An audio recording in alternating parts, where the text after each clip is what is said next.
March 22, 1984, Fort Meade, Maryland, 2:17 a.m. The room is dim, windowless, and deliberately ordinary. Beige walls, fluorescent lights humming softly overhead. No flags, no insignia. Nothing that suggests this is a CIA facility. That's the point. At the center of the room sits a man with his eyes closed. His name is Joseph McMoneagle, a decorated U.S. Army intelligence officer, Vietnam veteran, Bronze Star recipient. Not a mystic, not a psychic, at least not by choice. In front of him, a stack of plain white paper, a pencil sharpened to a needlepoint. On the other side of a one-way mirror, intelligence analysts watch silently, clipboards in hand. McMoneagle isn't told where he's supposed to look. He's given only a set of numbers, coordinates. No context, no map, no country, just latitude and longitude. The room is quiet enough to hear the scratch of graphite as McMoneagle begins to draw. At first, his descriptions come slowly, fragmented, uncertain. Cold, metallic, vertical structures. The analysts exchange glances. Then, his voice steadies. A large industrial complex, heavy cranes, rail lines, long rectangular buildings. Something cylindrical. No, multiple cylindrical structures. He pauses. His brow tightens. This feels military, strategic. On the paper, shapes begin to form. Boxes, lines, towers. He labels nothing, yet the layout feels deliberate, engineered. One analyst leans forward, because those coordinates, they point deep inside the Soviet Union, to a location the United States cannot yet clearly see. At this moment in the Cold War, it's 1984. Satellite imagery is improving, but it's still limited. Cloud cover, orbital gaps, resolution constraints, there are places even America's most advanced reconnaissance systems struggle to penetrate. This is one of them. And yet, here is a man, eyes closed, describing it anyway. At first, the reaction inside the intelligence community is exactly what you'd expect. Disbelief, embarrassment, quiet laughter, remote viewing, psychic spying sounds like something pulled from a late-night radio show, not a national intelligence briefing. Even within the CIA, many see this program as a bureaucratic oddity kept alive by a few stubborn advocates. But then something happens. Months pass, then years. New reconnaissance satellites come online, improved imaging systems are deployed, and eventually, analysts receive updated photographs of the very coordinates McMoneagle described. They lay the satellite images on the table, and the room goes silent. Because the shapes match. The cranes, the rail lines, the cylindrical structures. Details McMoneagle had drawn, before the satellites could see them, are now visible from orbit. No one celebrates. No memo announces a breakthrough. Instead, the reaction is far more unsettling. The analysts begin asking a question that makes everyone uncomfortable. How? How did a man sitting in a sealed room in Maryland describe a classified Soviet military installation with accuracy that shouldn't have been possible? And if this worked once, how many times had it worked before? To understand why this moment shook the intelligence community and why it still sparks controversy decades later, we have to rewind. Not just to the Cold War, but to a time when the United States believed it might already be losing a very strange arms race. Because while the CIA was publicly dismissing psychics and paranormal research as nonsense, behind closed doors, they were quietly funding it. For years. With real money, real scientists, and real military officers. This wasn't fringe speculation scribbled in the margins of a forgotten file. This was Project Stargate, and it began with a fear that the Soviets were doing it first. In the early 1970s, U.S. intelligence agencies received alarming reports. The Soviet Union was investing heavily in parapsychology, telepathy, psychokinesis, mind-machine interaction, not as mysticism, but as applied science. At the height of the Cold War, that was enough. Enough to trigger funding, enough to justify classified research. enough to make serious people ask unserious questions. What if consciousness could be weaponized? What if distance didn't matter? What if the human mind could do what machines couldn't? That fear led to experiments at Stanford Research Institute, where physicists, not psychics, began testing something they reluctantly named remote viewing. The results were inconsistent, but not dismissible. Some subjects failed completely, others, disturbingly, didn't.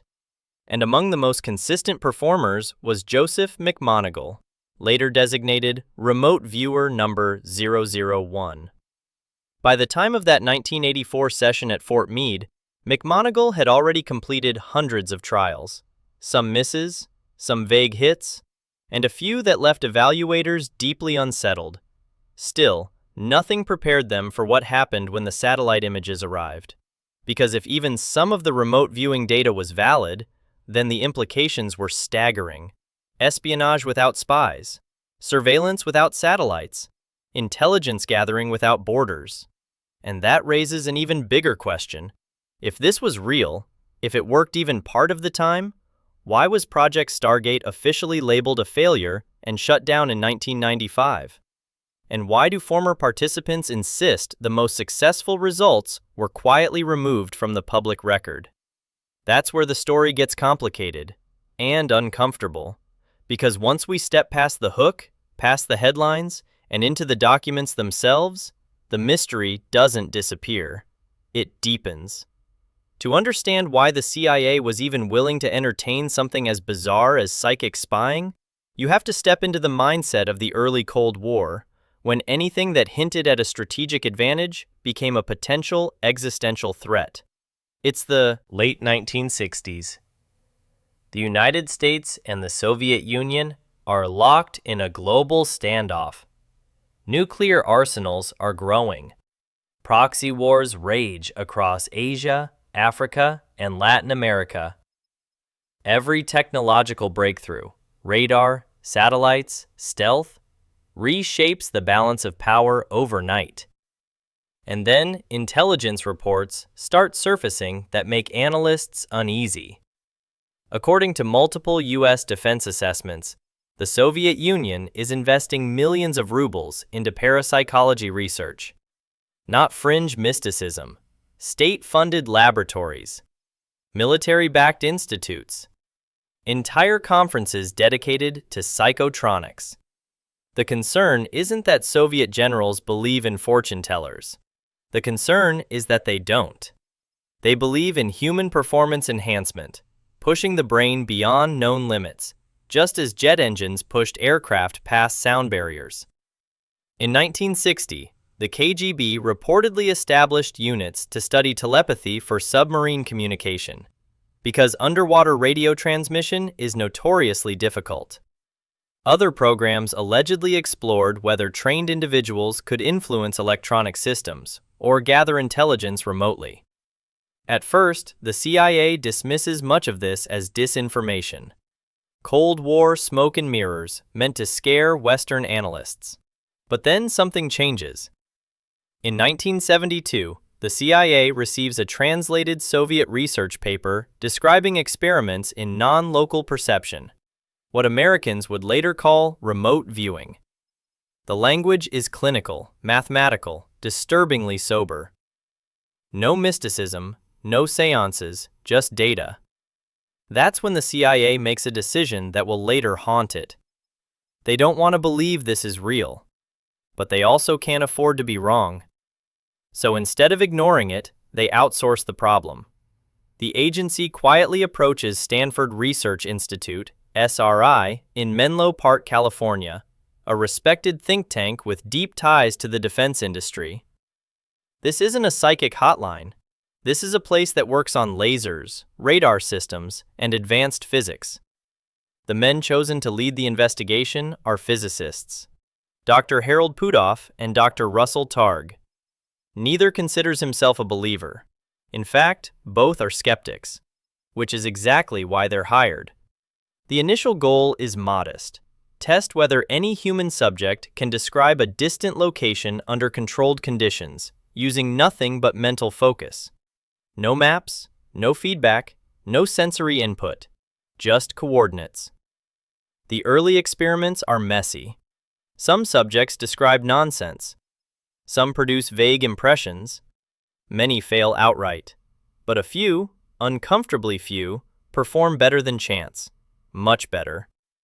One subject repeatedly describes distinctive features of hidden locations, bridges, towers, coastlines, that later turn out to be accurate. Not perfect, not photographic, but accurate enough to demand attention. By 1973, SRI delivers a classified report to the CIA stating that remote viewing cannot be explained by sensory leakage and appears to demonstrate a real phenomenon under laboratory conditions. That sentence sets off alarms, because in intelligence work, not explained doesn't mean true, but it also doesn't mean false, and that uncertainty is dangerous.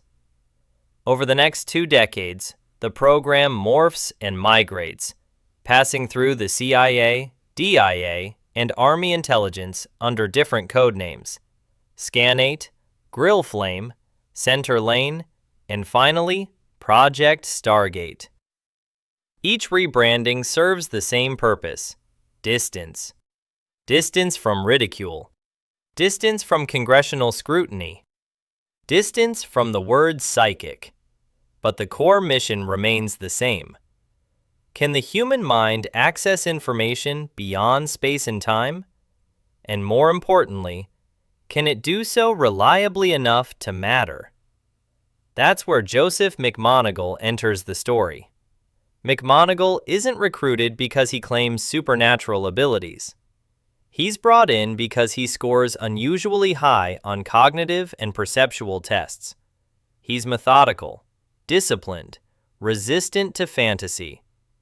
During training, he's taught to suppress imagination, avoid assumptions, and describe only raw impressions, textures, temperatures, shapes, without interpretation. This is critical, because skeptics often argue that remote viewing works through educated guessing. But Stargate protocols are designed to minimize that. Viewers don't know what the target is. Analysts don't react during sessions. Feedback is delayed or withheld entirely. And yet, McMoneagle keeps producing data that makes analysts uncomfortable. Not because it's perfect, but because it's specific. Cranes, rail spurs, unusual building arrangements. These aren't things you'd expect from random mental noise. Still, inside the intelligence community, resistance grows. Many officers see Stargate as an embarrassment, a relic of 1970s excess alongside ESP experiments and psychedelic research. They argue that for every hit, there are multiple misses, that analysts cherry-pick successes, that confirmation bias is doing the heavy lifting. They may be right. But then come the Soviet base sessions, and suddenly the question isn't whether Stargate works all the time, it's whether it works at all. Because even a tool that works 10% of the time, if genuine, changes the rules of intelligence gathering. That realization forces a reckoning, and it brings us to the documents themselves. The files the CIA didn't expect anyone to read. The session transcripts, the sketches, the evaluations. Because once Stargate was declassified in the 1990s, the public finally got a glimpse behind the curtain. And what they saw wasn't magic. It was something far more unsettling. Joseph McMoneagle never wanted to be famous for this. In fact, if you asked him during his Army career what defined him, he would have pointed to his service record, not his psychic resume. Born in 1946, McMoneagle served multiple combat tours in Vietnam, earning the Legion of Merit, Bronze Star, and Distinguished Flying Cross. He was trained to analyze enemy movements, not chase metaphysical mysteries. That's precisely why intelligence officials paid attention. When McMoneagle was recruited into the remote viewing program in the late 1970s, he didn't claim special powers. He described the experience as receiving impressions, fragmented sensory data that made no sense until later verification. And that's an important distinction. Stargate wasn't looking for fortune tellers. It was looking for repeatability. McMoneagle's sessions followed a rigid protocol. He would sit in a featureless room, monitored but isolated. An interviewer, often blind to the target themselves, would provide a numerical coordinate or sealed envelope identifier. No names, no hints. Then McMoneagle would begin describing. "I don't see images like a movie," he later explained in interviews. "It's more like pressure, textures, fleeting concepts. You write them down before your mind ruins them." According to declassified CIA and DIA documents, McMoneagle completed over 450 operational sessions, more than any other viewer in the program. Independent evaluations by statisticians contracted by the government rated him as one of the most accurate viewers Stargate ever produced. But the most controversial sessions weren't about hostage locations or missing aircraft. They were about places no American had ever physically seen. One of those was a large Soviet industrial military complex, later identified by researchers as a classified weapons-related site, its exact designation still redacted in released files. During one session in the early 1980s, McMoneagle described massive gantry cranes, rail lines feeding into restricted zones, long rectangular buildings arranged in parallel, a sense of strategic importance and heavy security. What made this extraordinary wasn't just the description, it was the timing. At the time of the session, U.S. satellite coverage of that region was incomplete. Analysts had partial imagery, blurry outlines, indistinct shadows. They knew something was there, but not what. McMoneagle's sketches filled in the gaps. Years later, when next-generation reconnaissance satellites returned clearer images, analysts noticed something unsettling. The layout matched his drawings with uncomfortable precision. Not perfectly, but well beyond random chance. Rail spurs appeared where he had drawn them. Crane structures stood exactly where his pencil had hesitated. Internal Stargate evaluations flagged the session as a high-confidence correlation. But this didn't lead to celebration, it led to silence.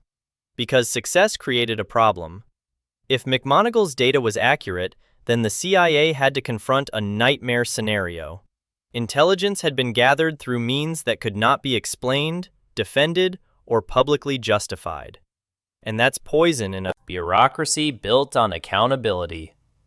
Former Stargate personnel later claimed that successful sessions were often quietly siphoned off, used indirectly, cross-referenced with other intel, then buried in classification layers. No official memo ever says, "Remote viewing confirmed this base." Instead, analysts would say things like, "Remote viewing data suggested areas of interest, later confirmed by other sources." Careful wording, deliberate ambiguity, because officially, Stargate could not work. Unofficially, it might have worked just enough to be useful. That ambiguity is exactly what fueled later controversy. Skeptics argue that analysts unconsciously guided sessions or matched vague descriptions to satellite photos after the fact. They point out that many remote viewing sketches were wrong, or so abstract they could fit multiple locations. And they're not wrong. The Stargate archive is full of misses. But supporters counter with a sharper question. Why keep funding a program for 23 years, across administrations, across agencies, if it produced nothing of value? Why award McMoneagle the Legion of Merit in 1984, with the citation explicitly referencing unique intelligence contributions, if his work was useless? And perhaps most telling of all, why did the CIA wait until 1995, after the Cold War ended, to finally shut the program down? That brings us to the official explanation, and the cracks inside it.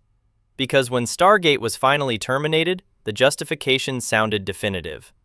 But the documents tell a different story. When Project Stargate was officially declassified in the mid-1990s, many expected either a smoking gun or complete nonsense. What emerged instead was something far more uncomfortable.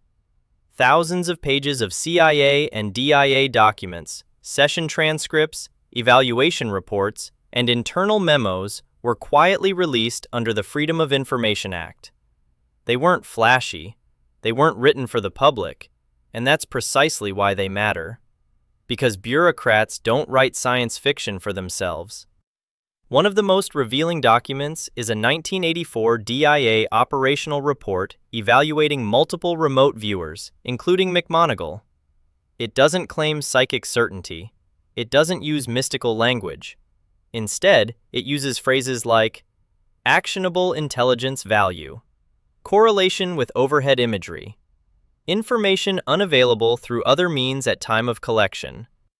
That last line is key.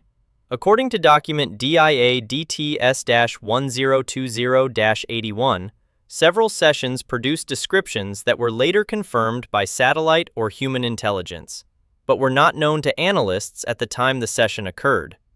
This directly contradicts one of the most common skeptical explanations, that viewers were simply regurgitating known data.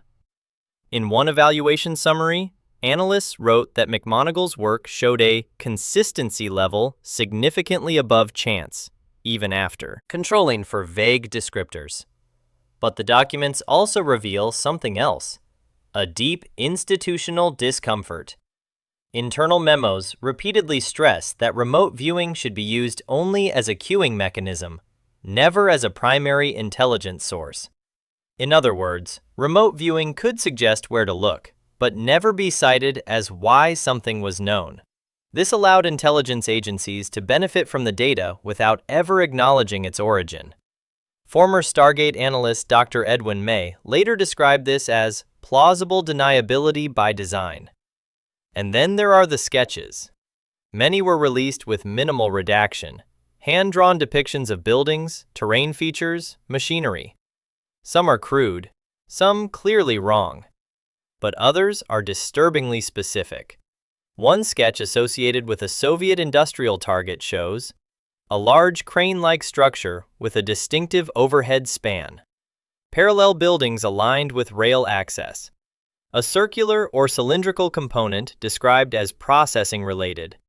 Years later, declassified satellite images revealed a missile-related facility with nearly identical structural elements. Skeptics argue this is coincidence, or that analysts match drawings to imagery retroactively. Supporters counter with the evaluation timelines embedded in the documents themselves, showing that assessments were written before satellite confirmation. This is where the debate sharpens. Because the CIA didn't hide the failures, they documented them extensively. Roughly 80 to 85% of Stargate sessions were judged unusable or inaccurate. But intelligence officials weren't looking for perfection, they were looking for signal amid noise. And occasionally, they found it. Which raises an obvious question. If the program produced even limited success, why end it? The answer, according to the CIA's public explanation, seems straightforward. In 1995, the American Institutes for Research, AIR, conducted an external review of Stargate. Their conclusion: remote viewing had not demonstrated sufficient reliability to justify continued funding. Case closed. Except it wasn't, because the AIR report itself was divided. One reviewer, Dr. Jessica Utz, a respected statistician, concluded that the data showed a genuine anomalous effect that could not be explained by chance or methodological flaws. The other reviewer, Dr. Ray Hyman, argued the effect, while statistically interesting, was not operationally useful. The CIA publicly highlighted Hyman's conclusions.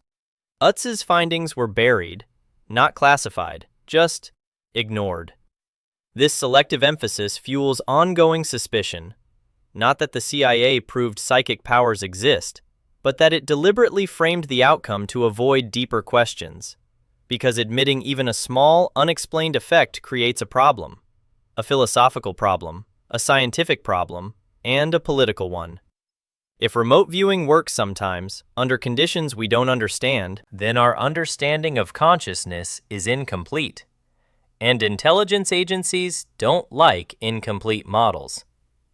Which brings us to the most controversial issue of all: what the CIA said publicly versus how Stargate data was used privately. Because multiple former participants insist the program didn't truly end in 1995. It just stopped being called remote viewing. In 1995, the CIA drew a public line under Project Stargate.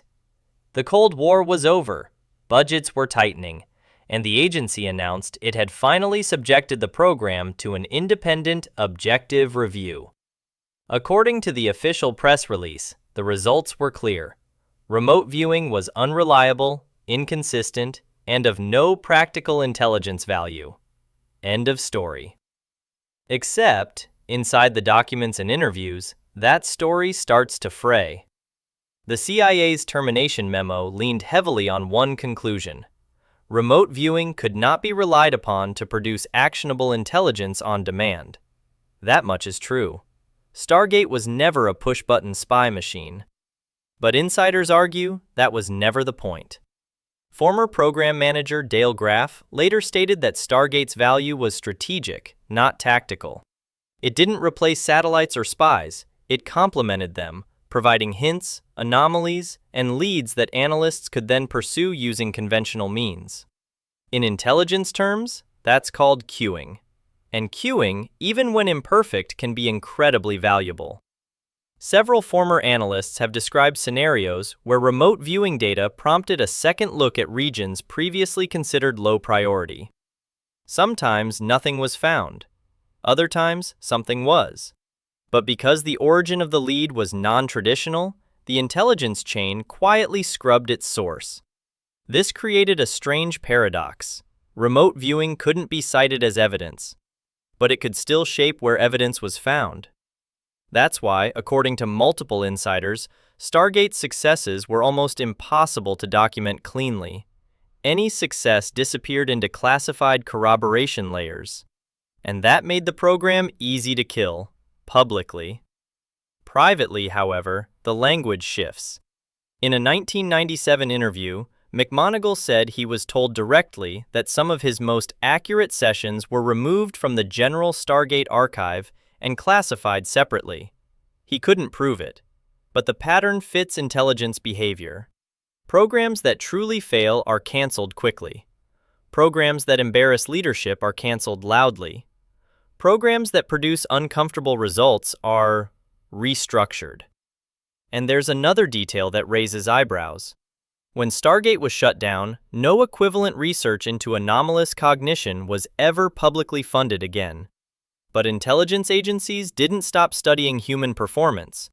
Instead, funding shifted toward neuroscience, brain-machine interfaces, predictive analytics, and cognitive enhancement, all under safer, more respectable labels. Former Stargate scientist Dr. Edwin May later remarked that remote viewing research didn't disappear. It was absorbed into broader studies of consciousness and perception. In other words, the phenomenon was too strange to defend, but too interesting to abandon. Skeptics counter with a simpler explanation. They argue that Stargate survived for decades due to bureaucratic inertia and a handful of true believers. That its occasional hits were statistical flukes amplified by confirmation bias. They point out that intelligence agencies have wasted money on worse ideas. And that may be true, but it doesn't explain one lingering detail. If Stargate was pure nonsense, why did intelligence officers who worked on it remain so careful in their wording decades later? Why do so many say things like, "It didn't work the way people think it did," instead of, "It never worked at all"? That distinction matters, because it opens the door to a deeper question, one that goes beyond Cold War espionage. If the human mind can occasionally access information it shouldn't, what does that say about consciousness itself? And that's where science enters the conversation. Not fringe speculation, real, uncomfortable science. By the mid-1990s, Project Stargate had become more than an intelligence experiment. It had become a scientific problem, because if even a fraction of the results were legitimate, then something fundamental about human consciousness was missing from the existing model of reality. And that's not a problem intelligence agencies or scientists like to deal with. At its core, remote viewing challenges one of the most basic assumptions in neuroscience, that perception is local, that information enters the brain through the senses, is processed internally, and stops there. Remote viewing suggests something else. Not magic, not supernatural forces, but non-local information access, a concept already uncomfortable familiar to physicists working in quantum mechanics. This is where Project Stargate quietly collided with fringe science, and then bounced back toward the mainstream. Physicists like Harold Puthoff weren't interested in psychic powers. They were interested in mechanisms. Puthoff had previously worked on quantum vacuum fluctuations and zero-point energy, fields already dealing with non-intuitive phenomena. In internal discussions, researchers speculated whether consciousness itself might operate like a receiver, tuning into information rather than generating it. This idea wasn't unique to Stargate. Similar concepts were being explored by physicist David Bohm, who proposed the universe contained an implicate order, a deeper level of reality where everything is fundamentally connected. Nobel laureate Brian Josephson suggested quantum processes might play a role in cognition, a position that earned him both interest and ridicule. None of this proves remote viewing, but it explains why some serious scientists refuse to dismiss it outright. Statistically, the Stargate data posed a problem. Dr. Jessica Utz, tasked with evaluating the program, didn't argue that remote viewing was operationally reliable. Instead, she argued something far more dangerous, that the data showed a real effect, however weak, that could not be explained by chance, sensory leakage, or fraud. In science, a weak but repeatable anomaly isn't ignored. It's investigated. Unless investigating it threatens existing paradigms. Critics like Dr. Ray Hyman countered that while statistical anomalies existed, they lacked a plausible mechanism, and without a mechanism, science should remain skeptical. He wasn't wrong. But intelligence agencies don't operate on philosophical purity. They operate on utility. And here's the uncomfortable part. Even without understanding how remote viewing worked, Stargate analysts were sometimes able to use it. That places intelligence agencies in an impossible position. If they acknowledge the phenomenon, they legitimize it. If they ignore it, they risk falling behind adversaries. During the Cold War, that trade-off leaned toward secrecy. After the Cold War, it leaned toward denial, which may explain why the program's termination coincided neatly with a broader narrative that the United States had won and no longer needed to explore extreme measures. But science didn't stop asking questions.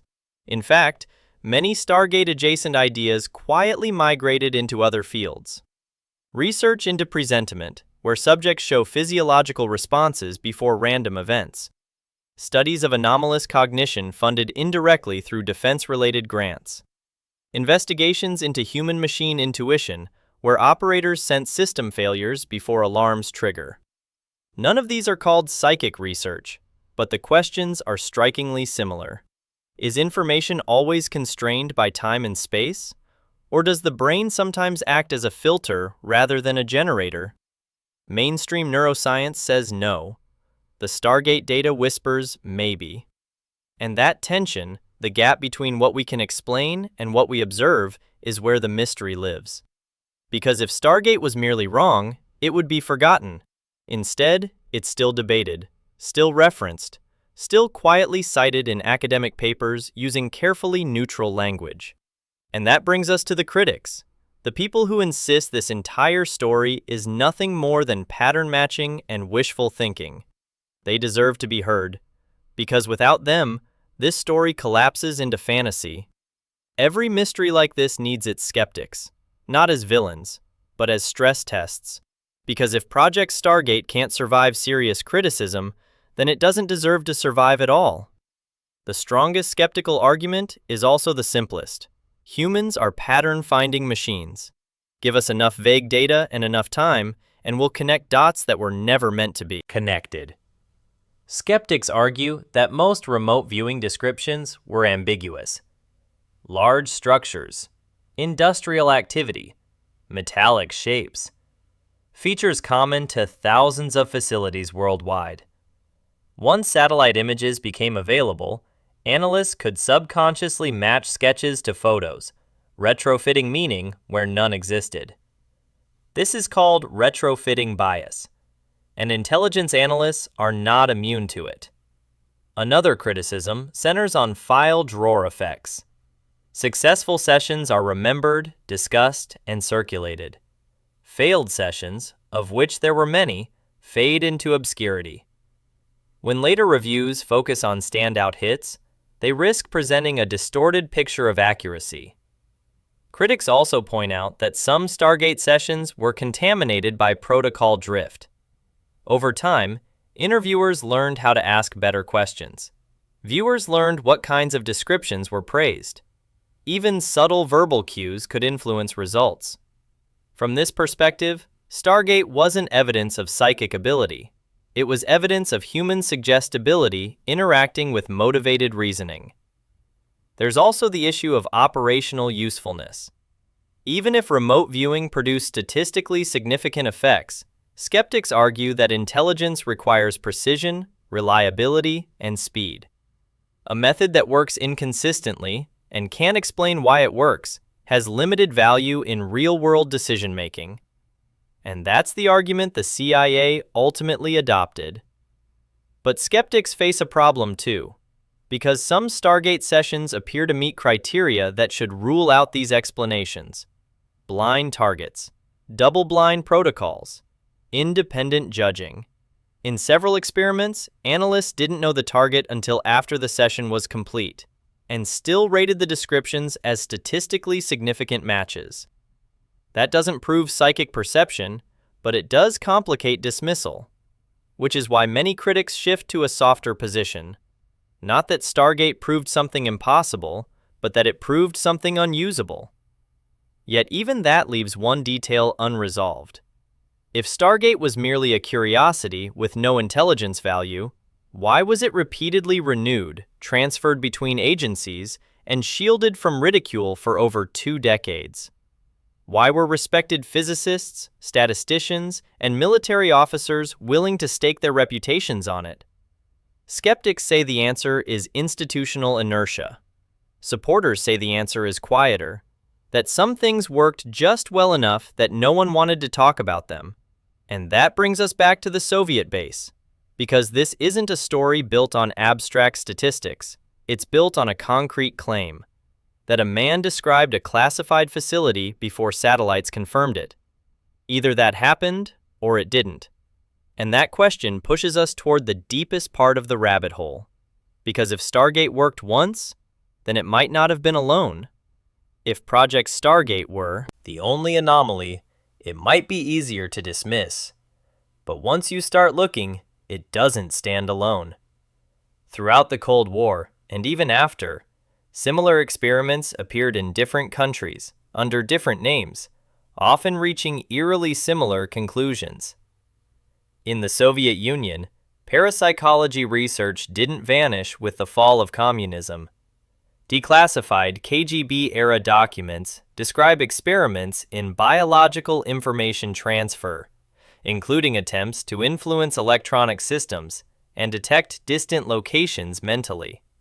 Soviet researchers openly discussed ideas Western scientists avoided, treating consciousness as a physical phenomenon that might interact with space-time itself. China reportedly explored comparable concepts during the 1980s, particularly involving exceptional children who could allegedly identify hidden objects or read sealed text. While many of these claims were exaggerated or debunked, Chinese military interest in human performance anomalies has never fully disappeared. Even the U.S. wasn't alone internally. While Stargate handled remote viewing, other classified programs explored intuition-based decision-making, where experienced operators were trained to trust pre-conscious pattern recognition. Fighter pilots, intelligence analysts, and special operations teams all reported moments of knowing before evidence emerged. The official explanation? Subconscious data processing. But the boundary between subconscious analysis and anomalous perception is thinner than we like to admit.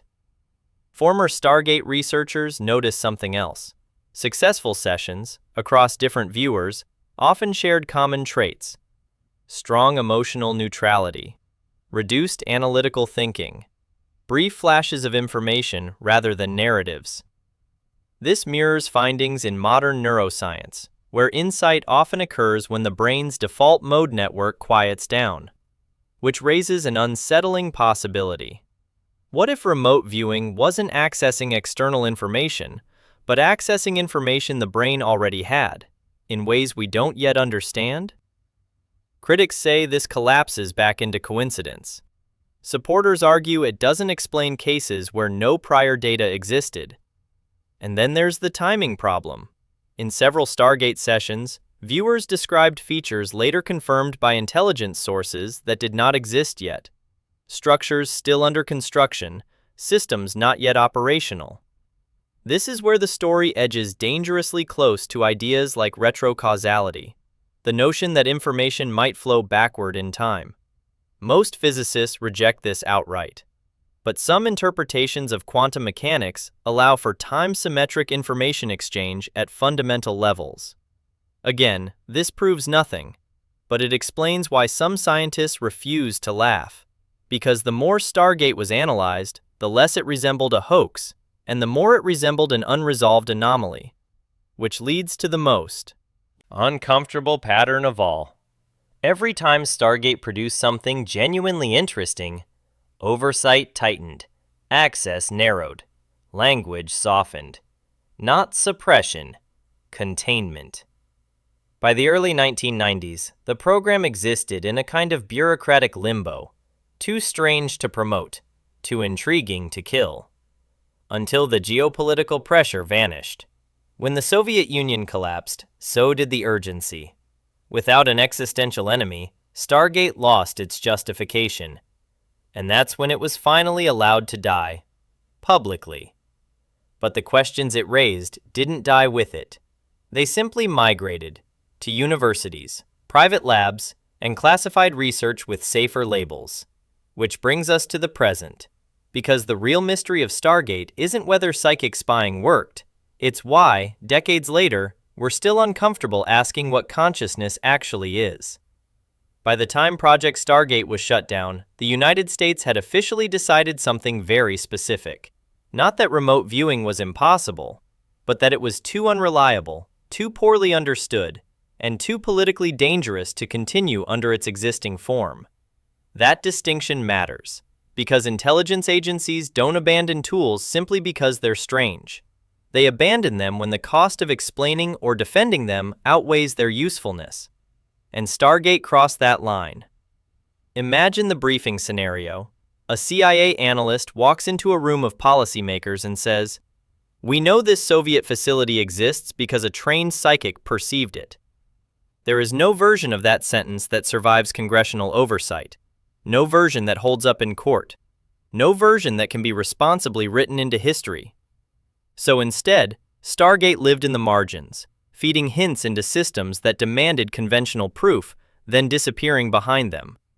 This wasn't deception, it was institutional self-preservation.